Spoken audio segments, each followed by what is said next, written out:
Hey guys, and welcome back to my channel. As you can see, I'm finally back in my workspace. But as you can tell from the title, today we are going to do a paper bag waist skirt. I was asked to do this video a while ago and I just got into doing other things. I totally forgot about it, but today we are going to get into it. And it's been a while since I've done a sewing project, so I'm excited. Anyway, before we get started, you know the drill. If you are not subscribed to my channel, go ahead and do that now. Make sure you like this video. Also, you can follow my vlog channel, me and Greg's movie review channel, or Greg's podcast channel as well. Make sure you're following me on social media, and all that is linked in the description. So let's get into the video. Okay guys, first and foremost, I want to apologize about the noise. It's really loud down here because we have the humidifier down here for the moisture. And there's some weird noise going on upstairs. I don't know where it's coming from. But anyway, I chose this fabric. It's really cute. I believe these are Russian dolls. I bought this last year or maybe a year, 2 years ago. I don't know. But this is the fabric I'm using. I'm actually going to make this in my daughter's size. So the suggested waist, because she's still asleep and I couldn't measure her waist, the suggested waist for a 10-year-old is 24. I'm pretty sure her waist is smaller than that, but I'm going to use those measurements just for this tutorial. So I've doubled the measurements, meaning I've made this 24 inches plus another ½ inch on each piece of fabric. And we're going to be starting off, if you are new, on the wrong side of the fabric because it's best to work this way. And I have this, so this is 24.5 by 18 inches long.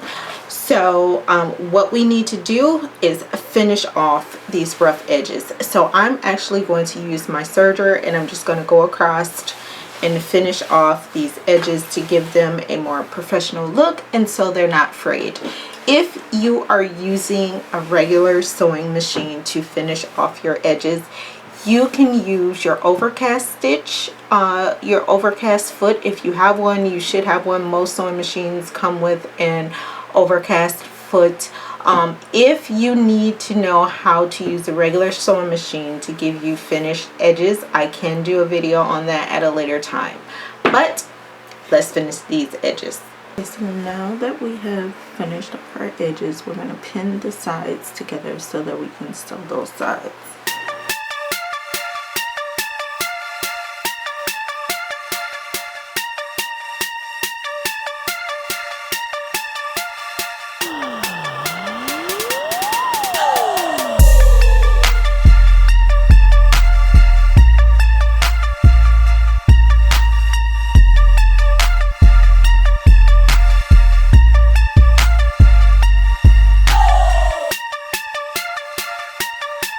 Okay, so as you can see, I've left a lot of space because what we're going to do is fold this, and this is going to be our waist.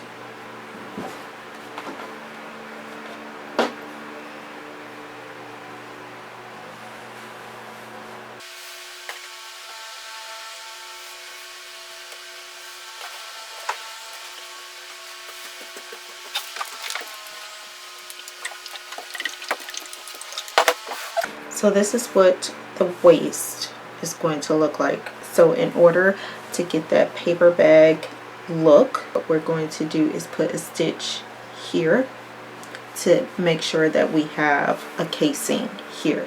So I'm just going to put a stitch right there, and the same thing on this side.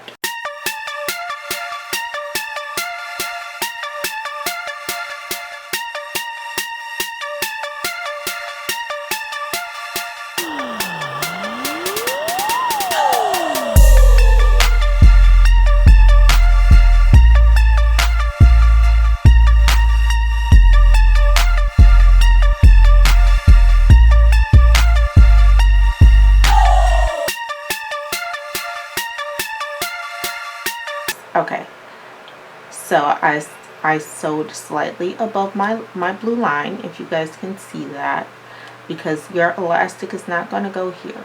It's going to go in this casing. So we're also going to do another stitch right here but I have an opening. I'm going to leave this open so I can slide my elastic through there. Always make sure you back stitch to secure the stitch. And I'm using black thread just for this tutorial, guys. Normally I would use matching.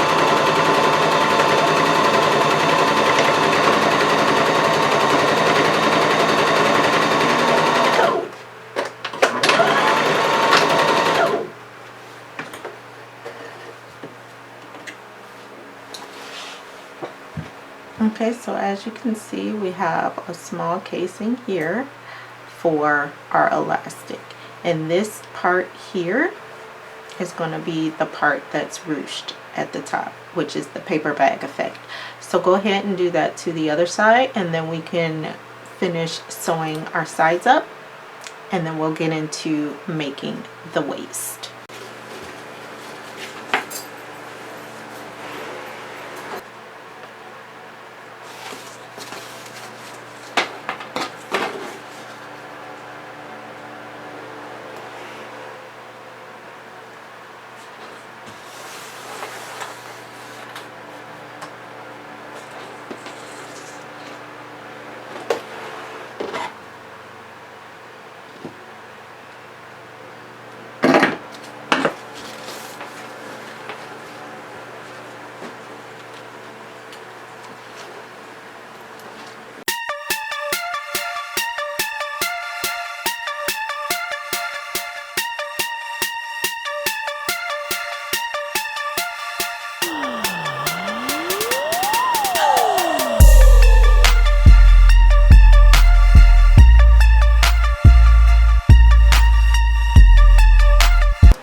So we're going to take this, and sorry about the noise, guys, I hope you can hear me. So we're going to take these two pieces of elastic here, and we're going to sew them together.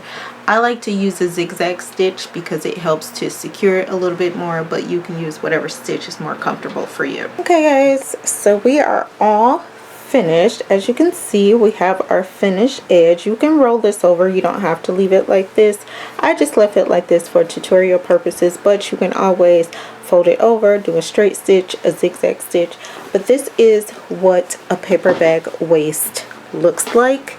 Kind of like that paper bag when you get in, you smush it up and then it gets all ruched at the top. That's basically what you're doing here. Like I said, I just did the black stitch for tutorial purposes, guys.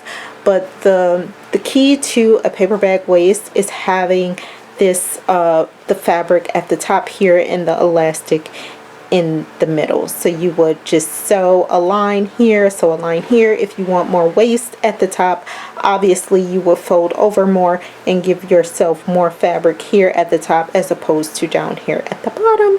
I think this little fabric with the Russian dolls on here is so cute, and hopefully it's long enough for Autumn to pass my test. Obviously she has very long legs, but I will try to take a picture of her wearing this skirt just so you guys can see what it looks like on. It has enough fabric here to for your little girl to twirl. But anyway, this can be a cute skirt for summer, or you know, a cute back to school skirt. You could use any kind of fabric to create this paper bag waist.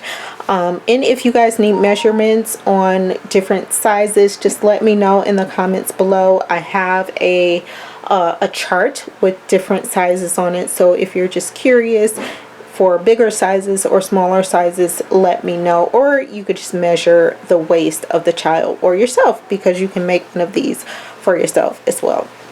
Again, I think this is really, really cute. I'm so glad that I'm back down here sewing. This was so fun to do for you guys today, and I hope you like it. If you like it, make sure you give me a big old thumbs up. Also, if you are not subscribed to this channel, make sure you go ahead and subscribe.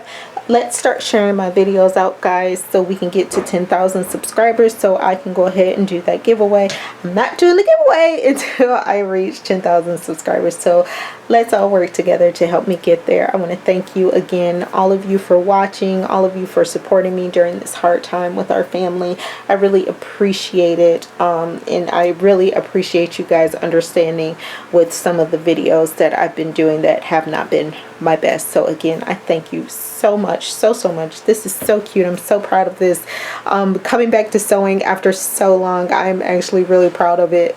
I made a few mistakes. You may not see them, but I made them. Anyway, thank you all for watching. Again, if you would like to follow my vlog channel, that is linked in the description, as well as the link to me and Greg's movie review channel and Greg's podcast channel. And also make sure you're following me on Instagram, Facebook, and Twitter.